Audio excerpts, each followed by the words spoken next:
Os irmãos, a paz do Senhor, é com alegria que estamos na casa de Deus para celebrá-lo, exaltá-lo e magnificar o seu excelso nome. Louvamos a Deus pelos irmãos que estão conosco. Está conosco Raimundo Páscoa ali da IDM Sião, está conosco Ricardo Nazário e família da IDM Siquém ali no Estreito. Estamos alegres pela presença deles. Pastor Alfredo do Vale, da Assembleia de Deus, que está aqui conosco também, o irmão do irmão Denilson, amém? O irmão, seu nome, não vê? Irmão Sandro, que está aqui conosco, amém? Louvamos a Deus pela sua vida, que Deus te abençoe poderosamente, e os demais que estão conosco, a Priscila, o esposo, para nós sempre é um prazer recebê-los aqui na casa do Senhor nosso Deus. A Priscila faz parte da história da igreja, do início da igreja, um legado. Era uma adolescente, cresceu, hoje é mãe, né, casada, está aqui. Domingo falará conosco. Pastor, estou voltando a casa do papai e louvamos a Deus pela sua vida. Vocês podem aplaudir o Senhor pela vida dela e do seu esposo também e do neném que o acompanham.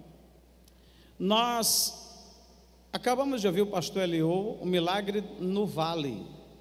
Essa música que estivemos procurando ali, não achamos porque é do seu acervo, é de sua autoria pessoal, né? E nós louvamos a Deus pela sua vida e nós queremos que ele mande as letras para a gente botar aqui no Data Show e fazer na projeção para os irmãos cantar. São letras lindas, abençoadas, profundas, e com certeza traz uma mensagem de Deus para as nossas vidas, amém? Sem mais delonga, vamos meditar no texto que foi lido pelo nosso irmão evangelista Odair José. Nós não vamos ler para não ser repetitivo no texto, já vamos mergulhar, visto que nós vamos estar dando um estudo de forma expositiva, ponto por ponto, versículo por versículo. E você que está vindo pela primeira vez, que está participando conosco, você pode fazer as tuas anotações, anotar as tuas perguntas, os que ficou no vazio, sem um pouco de entendimento, e a gente vai fazer o possível para dar um tempo para respondê-los e ajudá-los na compreensão do estudo desta noite abençoada. A carta de Jesus a Tiatira corresponde a um período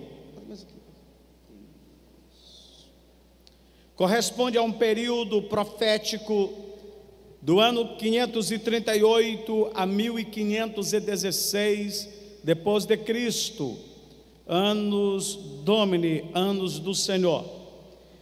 O período histórico mais longo dentre todos os períodos na linha do tempo. A palavra Tiatira é de derivação incerta, mas seu nome quer dizer a dor da aflição.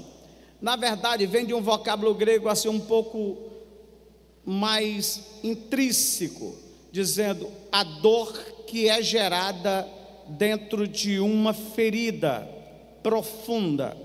Isso é de onde sai a palavra Tiatira. Tiatira traz um significado muito forte: sacrifício de contrição. A idade escura, idade medieval, a idade média, trevas profundas de Satanás, é o período de completa escuridão espiritual, aonde está inserida no tempo a igreja de Tiatira. A cidade de Tiatira situava-se a cerca de 36 quilômetros ao sudeste de Pérgamo.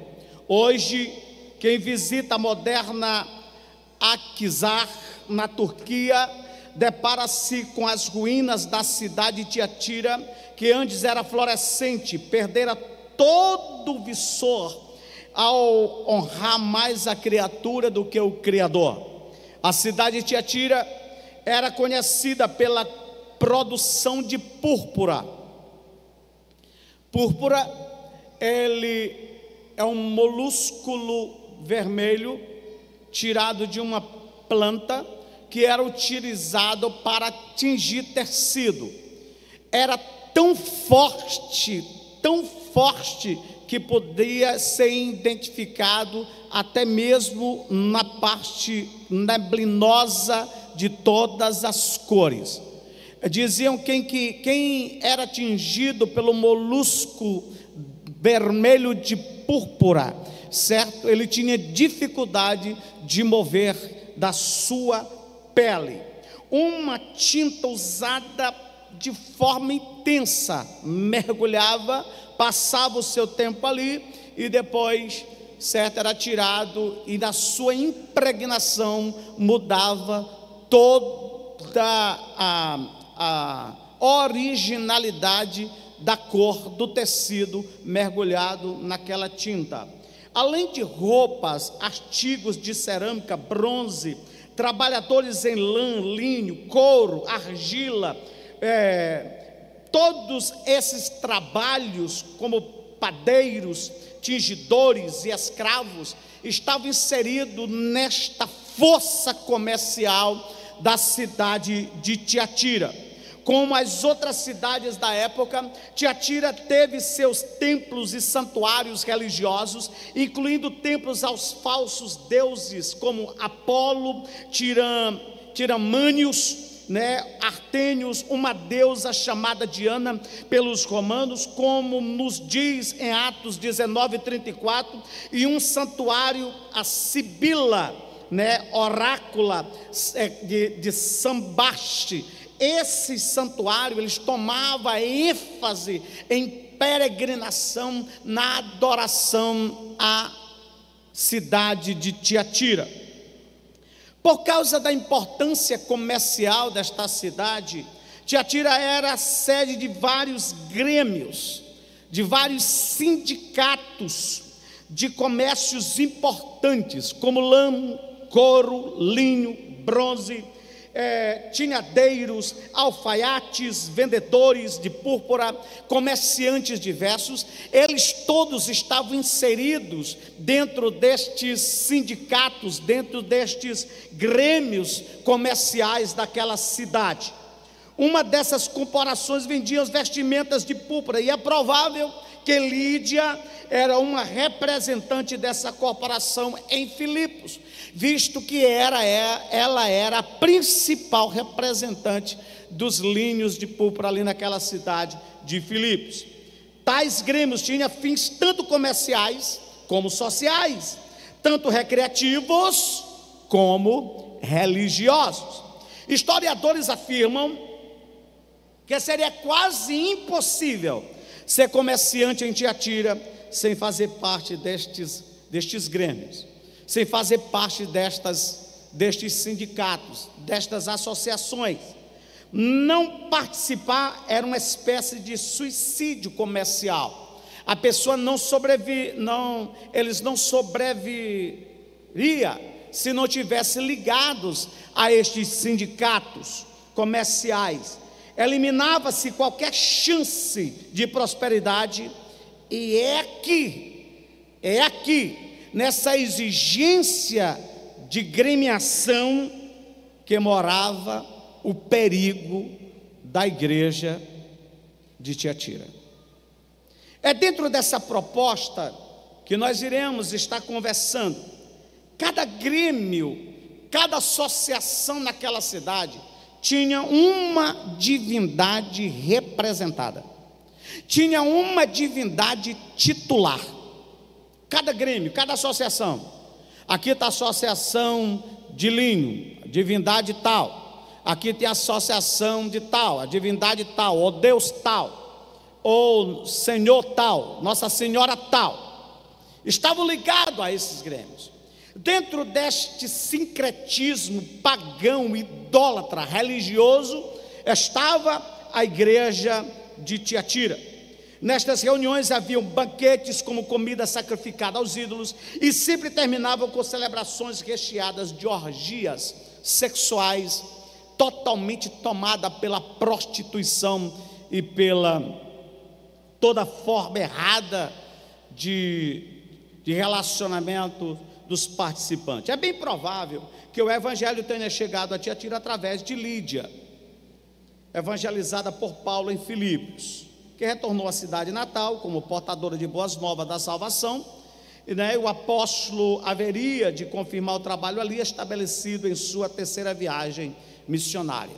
Das 7 cartas enviadas por Jesus às igrejas da Ásia Menor, a de Tiatira é a mais extensa. É a carta que apresenta o maior número de versículos, e bem como um conteúdo grande, tanto das observações das boas obras, como censura dos maus feitos, a repreensão direta àqueles que estavam mergulhando nas doutrinas de Jezabel e dos nicolaítas. A cidade de Tiatira não era política e religiosamente importante. Sua singularidade residia tão somente no aspecto comercial e nas gremiações e sindicatos que se moviam dentro dela.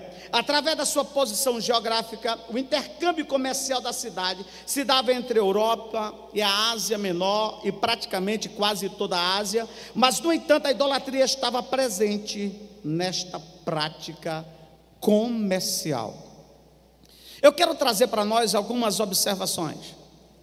Muitas vezes nós não compreendemos que esta talvez seja a realidade de muitas cidades da nossa pátria. Talvez seja a realidade de muitas associações dos nossos dias, aonde nós como crentes estamos inseridos, aonde nós como crentes estamos lá cadastrados, matriculados. A exigência é muito forte. Professoras cristãs, ditas cristãs, que trabalham na rede de ensino, é exigida através das suas diretorias, nos períodos de festas pagãs, fazer parte destas festividades e muitas vezes sendo patrocinadoras. É exigido. O distanciar da realidade, da prática, não está muito longe da nossa realidade. Não está muito longe da nossa realidade. E muitas delas são regadas com bebidas fortes, muitas delas são regadas com danças e práticas profanas, músicas totalmente indecentes, que trazem somente uma verdadeira agressão à moral, à espiritualidade e à família. A igreja de Tiatira é uma igreja que Jesus se apresenta como soberano. Como soberano. Umas ele se apresentou como a razão da vida, outras ele se apresentou como vai estar apresentado como chave, outro vai estar apresentado. Mas Tiatira, diante de toda a demanda de controle dos diretores das associações e gremiações, Jesus se apresenta como o soberano. Aquele que tem poder, aquele que está acima, aquele que está no trono, aquele que domina, aquele que controla as coisas. Ele começa dizendo, capítulo de número 2, verso de número 18. Deixe a sua Bíblia aberta e acompanhe comigo. Ao anjo da igreja em Tiatira escreve: estas são as palavras do Filho de Deus. Estas são as palavras do Filho de Deus.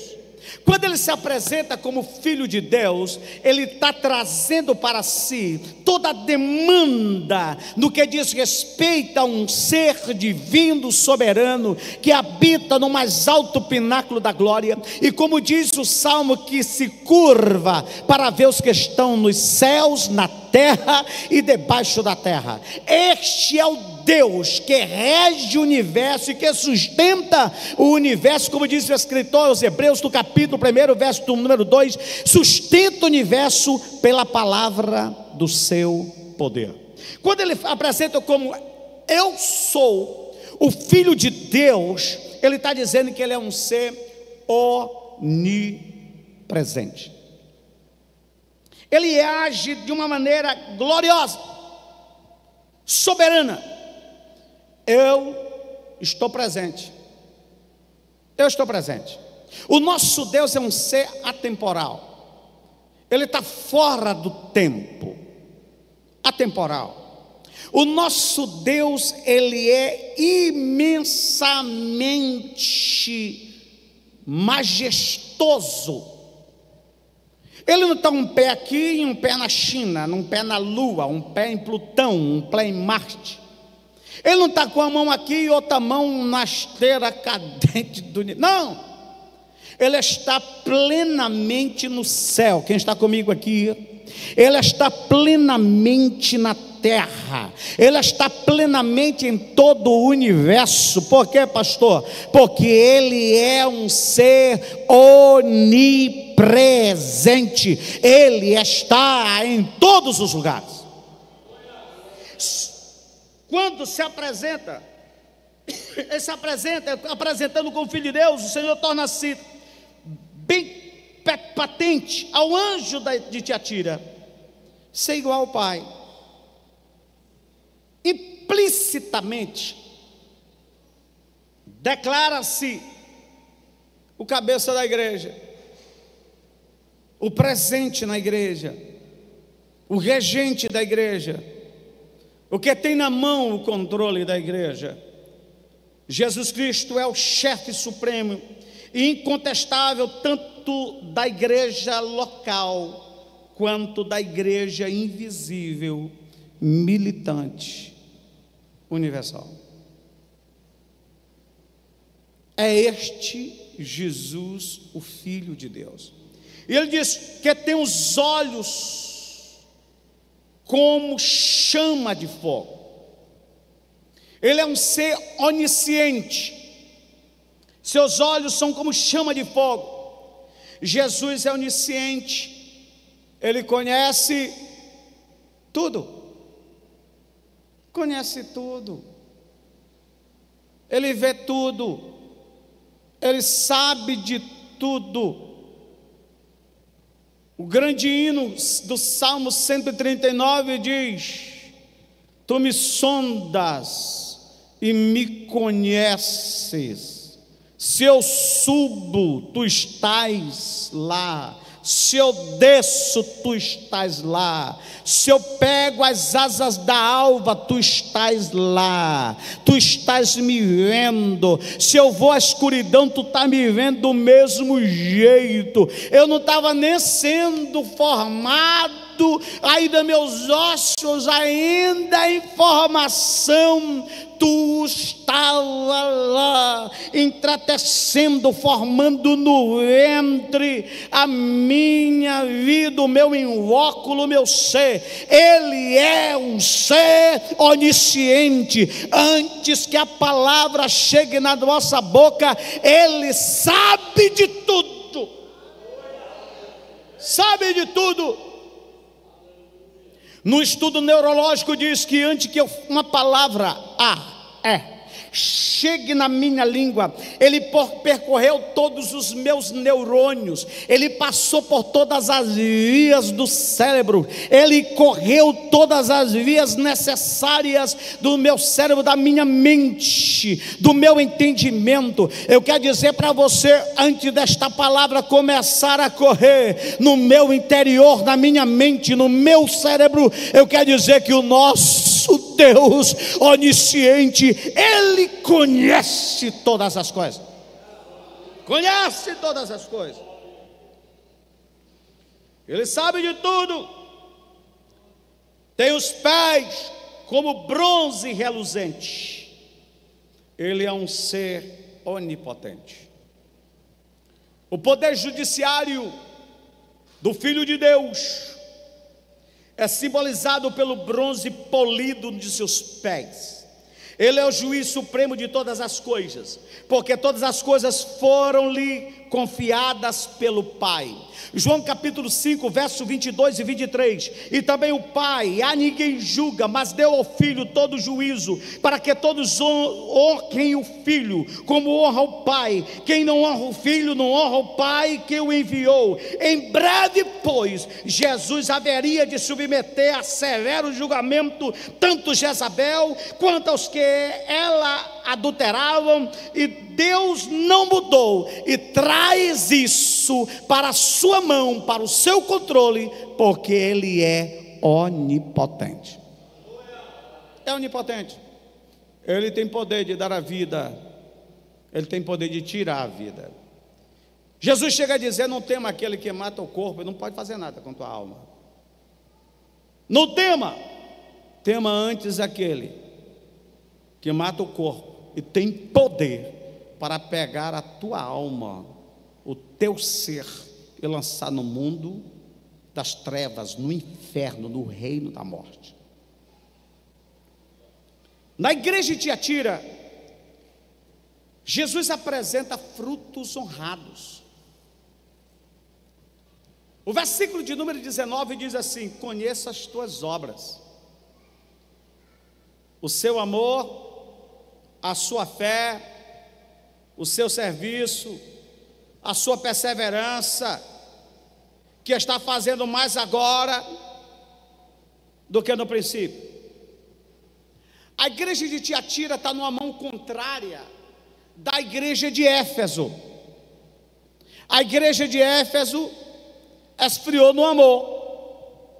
A igreja de Tiatira começou fria no amor e agora estava fervente e fervorosa no amor. A igreja de Éfeso esqueceu as primeiras obras.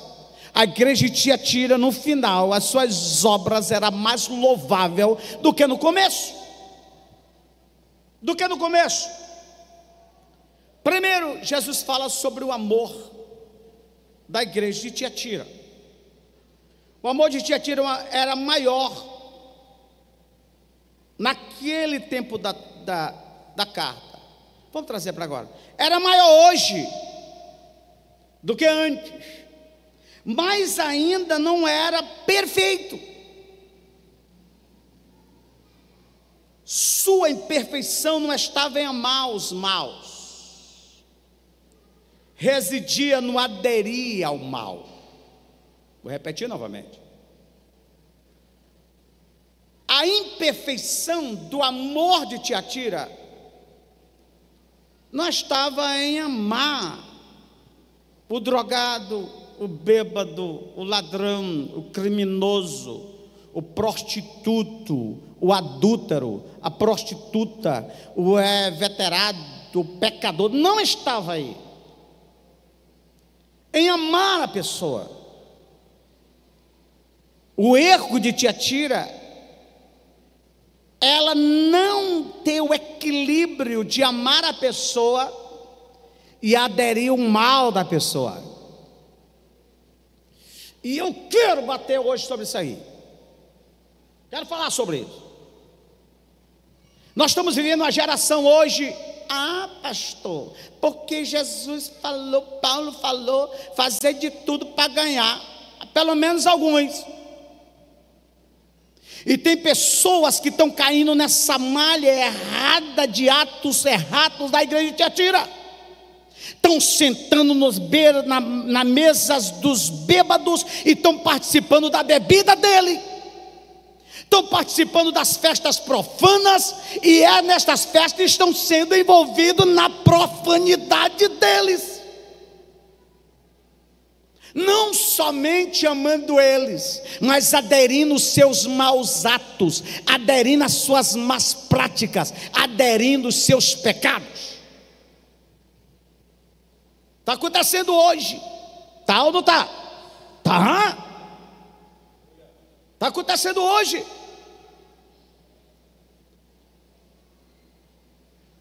Eu estou me assustando. Estou me casando um susto disso. Deparando com homens de Deus, de vidas do ministério, tomados pelo ministério. Deixou o ministério hoje. Mas estão aonde, pastor?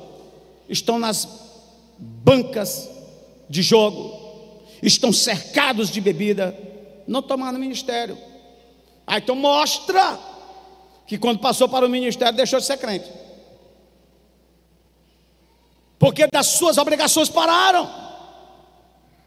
não são mais. E isto muitas vezes fora do convívio eclesiológico da comunhão da igreja. O amor que tolera o erro ainda desconhece o que é certo. Deus ama o pecador, mas tem um texto que é falado muito, mas aborrece o pecado. Mas o texto severo na tradução original não é aborrece, é abomina. Abomina o pecado. Ele apresenta, eu abomino, noutra versão, eu odeio o pecado de Jezabel, e a abominação dos que com ela fizeram-se repugnantes aos seus olhos. O contrário de Éfeso, a Tiatira, ela fizera-se conhecida pelo amor, mas se a primeira foi elogiada por odiar os maus, a segunda foi repreendida por tolerar o mal. Tolerar o mal. Tiatira era uma igreja amorosa. Uma igreja amorosa. Eu tentei achar assim uma historinha para encaixar nesse negócio. Como se identifica isso? Meu irmão, não precisa você mudar o erro. Fica no nosso meio. Vem. Aí disse, a nossa convivência não precisa transformar você. Isso é tolerar o erro. É tolerar o erro. Tem um versículo que está na Bíblia, não sei de quem, que diz assim, Jesus está dizendo, vem como estás. Não tem isso. A vinda para Jesus já começa com renúncia. Jesus diz, quem quiser vir após mim, negue-se a si mesmo, tome a tua cruz e siga-me. São verdades que preciso vivenciá-las em mim. Em mim. Mostrar-se complacente com uma profetisa que desviava a semelhança da mulher de Acabe, vinha induzindo os santos ao ato do adultério e à idolatria da igreja. Outra coisa que é reconhecida e honrada é a fé. A fé, pelas suas obras, é a mais louvável das que podem ser identificadas na Bíblia. Tiatira demonstra a sua fé. A fé de Tiago 2,18. As obras de Tiatira testificavam a sua prática de fé. Uma fé, aliás, que não se limitava a um mero assentimento intelectual. Não é porque eu sou, porque eu entendi que eu sou. Não é porque eu participo, porque eu acho que é bom. Não! Havia algo intrínseco que movia o seu interior, e isso era o que representava os atos e as obras da igreja de Tiatira. Sua confiança em Deus era bem fundamentada, tinha força não somente para realizar o impossível, mas para mostrar uma perseverança que ousava além dos limites humanos. Tinha maus, pastor? Tinha. Mas tinha uma turma, meu amigo, que confiava em Deus. Tinha mal? Tinha. Mas tinha uma turma temente a Deus. Tinha mal? Tinha, pastor. Mas tinha uma turma em serviço. Eu honro, admiro o teu serviço. Tiatira era um obreiro incansável. Tiatira vinha notabilizado no serviço a Cristo em favor dos santos. Tiatira evangelizava, socorria os mais necessitados e tudo fazia por expandir o reino de Deus, imitando a igreja apostólica de Jerusalém, guia-se como exemplo para as demais igrejas, a ponto que quando Jesus ela vai tratar sobre o juízo da igreja de Tiatira, diz assim, que as outras igrejas, ela não fala só ela, tenha por exemplo, porque as igrejas viam em Tiatira um grande exemplo. A perseverança. Existe a diferença de perseverante e paciente. Paciência e perseverante. Me traga aqui outro microfone aqui para mim. É uma diferença que tem sobre esses dois textos. Se você observar no original do texto sobre Tiatira, apresenta uma igreja paciente e perseverante. O que é uma igreja paciente, pastor? Eu tive uma cadeira para mim aqui, era bom. Uma cadeira, eu quero uma cadeira. Uma igreja paciente, pastor. O que é um crente paciente, pastor? Um crente paciente é aquele que está chegando aqui, meu assessor para assuntos de púlpito, é aquele que senta, ora, senta e diz, eu creio que a vitória vem. Esse é um crente paciente. Salmo de número 40. Esperei com paciência no Senhor. Ele se inclinou para mim e ouviu o meu clamor. Isso é paciência. O dom, a dádiva da paciência, leva um Deus soberano a colocar o ouvido na boca de quem clama pacientemente. Vocês não entenderam o que eu falei, não. A dádiva, o presente da paciência espiritual, faz com que um Deus glorioso, soberano excelso, coloque o seu ouvido na boca de quem ora confiante, pacientemente. Isso é paciência. Perseverante, pastor. Perseverante. A vitória está vindo lá. O Senhor está vindo. A vitória foi certa. A vitória foi prometida. Eu vou continuar. Eu vou continuar andando, eu vou continuar buscando, eu vou continuar clamando, eu vou continuar orando, eu vou continuar suplicando, eu vou de encontro a ela. O perseverante é aquele que não para esperando, é aquele que vai continuadamente até receber a vitória, até receber a bênção. Quem pode aplaudir o Senhor por isso?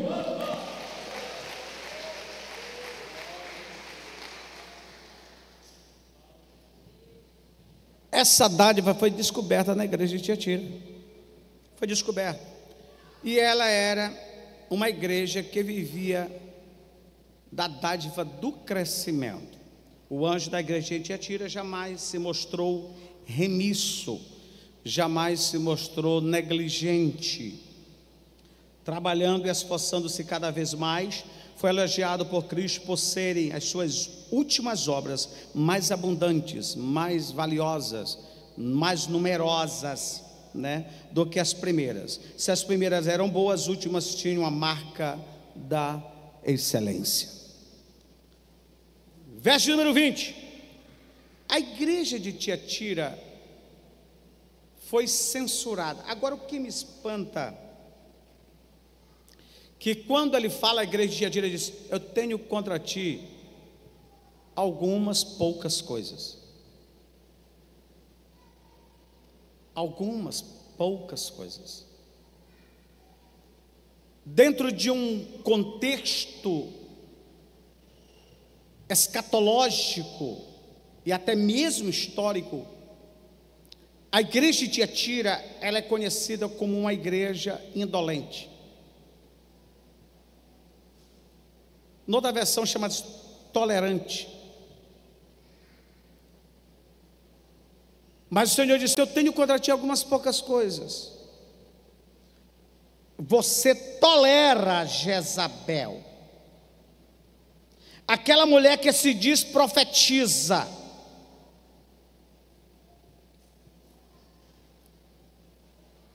Foi levantado uma geração que eles observavam de ferro afinco a carta de Tiatira. Eles eram tão rigorosos que eles não aceitavam nenhuma irmã levantar para profetizar na igreja. Não aceitava ninguém.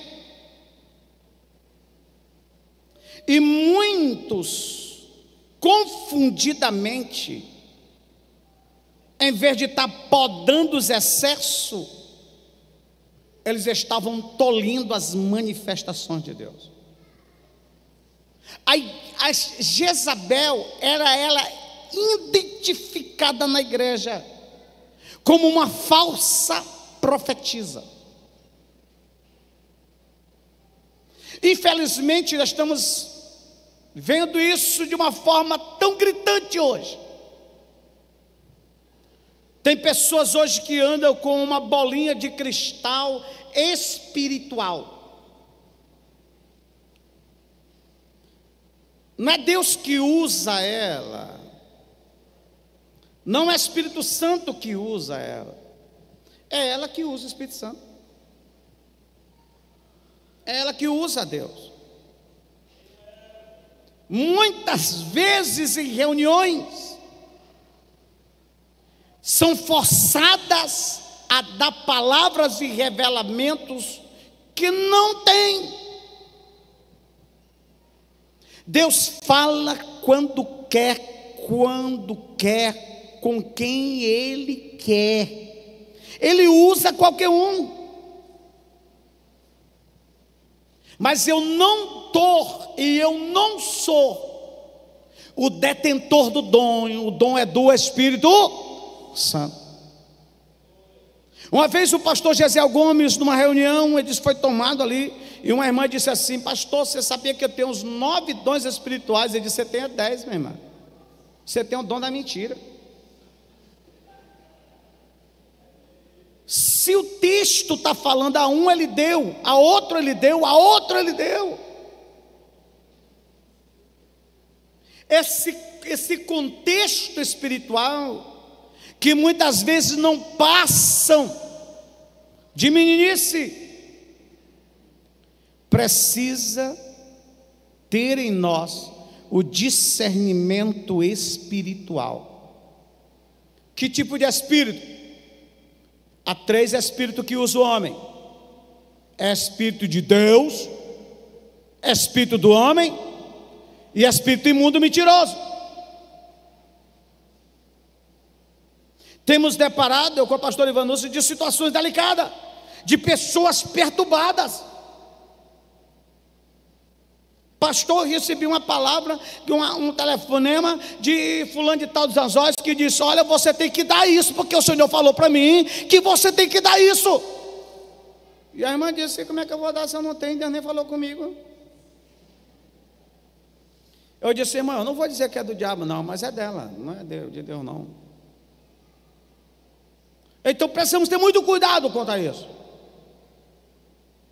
Muitas vezes esse espírito de Jezabel tem desvirtuado verdade sublime das Sagradas Escrituras e das ministrações bíblicas feitas no púlpito de igrejas que estão pautadas e respaldadas pelo Evangelho e pela Palavra de Deus.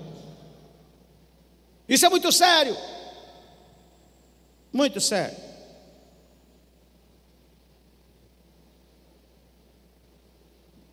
Pastor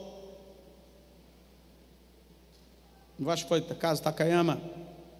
Ele falou que estava numa reunião, naquelas pela manhã, chamada Manhã Pentecostal, um movimento muito grande. E na hora da mensagem, o irmão levantou e disse: terra. Agora não é mais eu, é o Senhor. Terra. Aí subimos no púlpito, começou a dizer: pastor Marcos Flantal Zanzóis, pastor Flantal Zanzóis.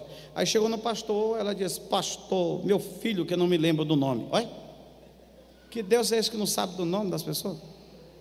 Então, até que ponto o sensacionalismo tem roubado a essência do verdadeiro evangelho e da profundidade da palavra de Deus?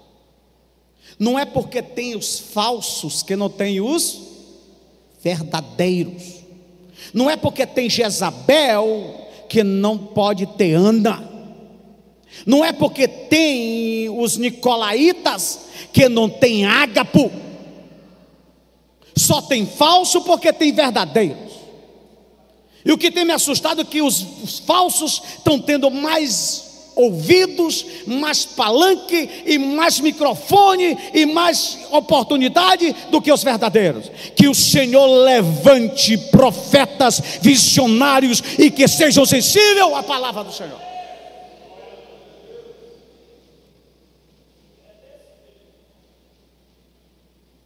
Esta profetisa Jezabel induzia os servos à imoralidade.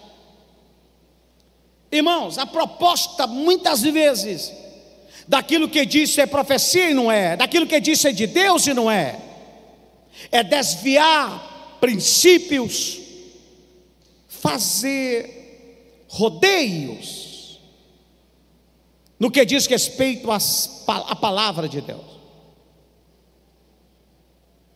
Quantas na minha caminhada eu tenho me deparado? Eu não vou falar não. O Espírito de Jezabel continua a rondar o rebanho do Senhor. Precisamos de uns direcionamentos que está inserido aqui. Vigilância e oração. Uma das recomendações de Jesus para a igreja é: orai e vigiai. Mas a recomendação de Jesus para a liderança é diferente: olhai, vigiai e orai. Olhai. Somos tendenciosos a julgar o vaso, a julgar o profeta, e não temos a graça e a sabedoria de julgar a profecia. Deus manda julgarmos a profecia, pelo fato também do vaso não ser aquele vaso, do mensageiro não ser aquele mensageiro, a gente tem deixado de receber o alimento. Eu estava falando para os meus amigos, colegas viajantes, que eu fiz um propósito com Deus, de dizer: eu não vou olhar o portador do alimento, eu vou comer o alimento que vem do Senhor. Vocês estão comigo ou estão com medo? Se Elias tivesse olhado para o portador de alimento, ele tinha morrido de fome, porque quem levou pão e carne para ele foi corva. Eu comi. Não olhe para o portador, olhe para o alimento. Não olhe para o profeta, olhe para a profecia. É de Deus ou não é de Deus? Deixa que a maldição o Senhor se encarrega. Ele diz: maldito aquele que diz, o Senhor disse, e o Senhor não diz. Comer alimento sacrificado aos ídolos é uma identificação de apostasia. Aqui não está falando só como acontecia lá, que era só do estômago, é também o do coração, é também o da alma. Nesse período pandêmico, saíram muitos mensageiros do inferno deturpando as sagradas escrituras. Dentre elas, a descrença nos evangelhos, a descrença no Novo Testamento, a descrença no nome de Jesus, a descrença do Espírito Santo como pessoa, a descrença da salvação pela graça, a descrença nos céus, a descrença no inferno. Eu fiquei assustado com o que eu tenho recebido. Eu quero dizer para você, a Bíblia continua a verdade poderosa e absoluta de Deus. A Bíblia continua viva e eficaz, como uma espada de dois gumes penetrante que vai até a divisão da alma e do espírito, juntas e medulas. A palavra de Deus continua lâmpada para os nossos pés e luz para o nosso caminho. A palavra de Deus continua apta para trazer-nos a transformação, a libertação e o renovo espiritual. Ela é plena, total, completa, absoluta. Continua sendo as verdades que estão inseridas nela. Atitude do Espírito de Isabel nas igrejas: sedução, tentativa de conquistar, idolatrias, as pessoas, as coisas, muitas vezes até a igreja, manipulação na busca do poder, de posição, de autoridade, perseguição, oposição à liderança, desrespeito aos líderes, desrespeito e desonra quem tem autoridade. O cuidado com o rebanho que o Senhor nos confiou é uma advertência direta nas Escrituras.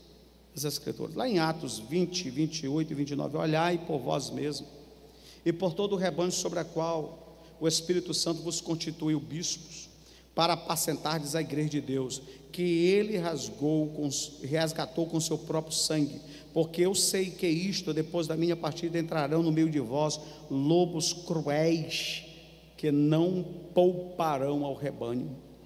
Essa foi a advertência do apóstolo Paulo. Cuidado com a sã doutrina, cuidado, cuidemos pelos bons costumes, é um dos focos que a igreja precisa ter. Oração, Bíblia, congregação não pode ser esquecido e movido de nós. Isso faz parte da coluna dorsal do crescimento do Evangelho. Você quer notar um crente que parou de crescer? Parou de crescer é quando ele deixa de ler a Bíblia, é quando ele deixa de orar, é quando ele deixa de congregar. Quando o crente deixa de congregar, que vai questionar você, você nota que o crente está atrasado. Está atrasado. Ninguém aprende só, ninguém desenvolve só. Por isso que a Bíblia diz: aprendei uns com os outros. É um crescimento junto, mútuo, ligado, conectados, enxertados. É nesta reunião que o corpo místico de Cristo se manifesta, e isto se dá na comunhão da igreja. É um tripé indispensável para um crescimento espiritual. Indispensável. Se você tem amigo que te afasta da Bíblia, isso é usado pelo diabo para destruir a tua vida. Ele tem um espírito de Jezabel. Se você tem um amigo que te afasta das tuas orações, você pode repreendê-lo com o sangue de Jesus, com o nome de Jesus, que ele tem um espírito de Jezabel. Se você tem amigo que te afasta, que as programações é te afastar dos cultos, das reuniões e das celebrações da igreja, você pode repreender ele em nome de Jesus, porque ele está sendo usado pelo espírito de Jezabel. Porque a proposta é afastar você da Bíblia, da palavra, afastar você de Deus através da falta de adoração e afastar você da comunhão. É esta a proposta. A igreja de Tiatira recebe um ultimato aos desviados, aos rebeldes: dê-lhe tempo para que se arrependesse da sua imoralidade sexual. Mas ela não quer se arrepender. Nunca se queixa da longanimidade de Deus. Nunca se queixe da paciência de Deus. da bondade de Deus, da benignidade de Deus. Dê-lhe tempo, se não se arrepender, imediatamente será jogada em um leito de enfermidade, e seus amantes e seus filhos seguirão a mesma sorte. Isso demonstrará a eles e a todos os outros, a todas as igrejas, que o Cristo ressuscitado verdadeiramente esquadrinha mente e coração. Por isso, vou fazê-la adoecer. Trarei grande sofrimento aos que cometem adultério com ela. Esse adultério é o desvio de verdades, de santidade, de pureza espiritual. E a não ser que se arrependam das obras que ela pratica. Jesus está como se forçando uma mulher e seus cúmplices a se deitarem numa cama de tribulação, por não se arrependerem dos seus maus atos. Matarei os seus filhos, ou os filhos dessa mulher. Então todas as igrejas saberão que eu sou aquele que sonda mentes e corações, e retribuirei a cada um de vocês de acordo com as suas obras. Os filhos de Jezabel são aqueles que seguem os seus ensinamentos e práticas de pecado. Se não se arrependerem, Jesus mataria os malfeitores, tanto os que ensinavam quanto os que praticavam. Então todas as igrejas saberão que eu sou aquele que sonda mentes e corações. O castigo de Deus tem vários propósitos. O primeiro é, obviamente, o castigo dos culpados desobedientes. O segundo, de Deus ou de Jesus, é matar as pessoas que praticam a idolatria e a prostituição. Terceiro, é fazer com que este castigo sirva de alerta, de lição e de aviso para os outros. A igreja de Tiatira recebe promessas de encorajamento. Ela recebe a promessa de cargas aliviadas. Carga aliviada. Tem uma frase muito comum dos antigos, do tempo da Meire, que é assim, ó: quanto mais rezo, mais assombração aparece, né? Mais rezo. Moedeso, de saudosa memória, diz que quanto mais eu oro, pastor, mais o capeta se alvoroça. Mais o capeta se alvoroça. Isso é comum, é natural. Agora tem só uma coisa que eu quero dizer para você: se você orar, você vai subindo para perto de quem você está buscando. Você vai sobressair, as pedras vão jogando, vai tocando, mas tem uma hora que você está tão alto, está tão perto de Deus, que as pedras não lhe tocarão mais. E a promessa de Jesus a Tiatira é: as tuas cargas não serão mais pesadas, eu aliviarei o peso, a carga que virá sobre vós. Uma outra coisa, ele dá àquele que vencer, darei autoridade sobre as nações. Você pode notar que a luta de Jezabel, a luta dos seus seguidores, era tomar a autoridade da igreja. E Jesus disse: seja fiel, porque vocês que são perseverantes e pacientes, eu darei poder e autoridade sobre as nações. Sobre as nações. Uma outra coisa, darei a mesma autoridade que recebi do meu Pai. Meu irmão, é esta dimensão que a igreja ainda não compreendeu que tem. Jesus disse: eu lhes dou poder, eu lhes darei poder, eu lhes darei a minha glória, eu darei o meu nome. E essa é a proposta que temos, de receber a autoridade que Jesus Cristo tem, a mesma com o Pai. E darei a estrela da manhã. A estrela da manhã. Você sabe quem é chamado na Bíblia de estrela da manhã? É o príncipe ungido, que muitos chamam, e alguns identificam nas entrelinhas da língua aramaica como estrela, como Lúcifer.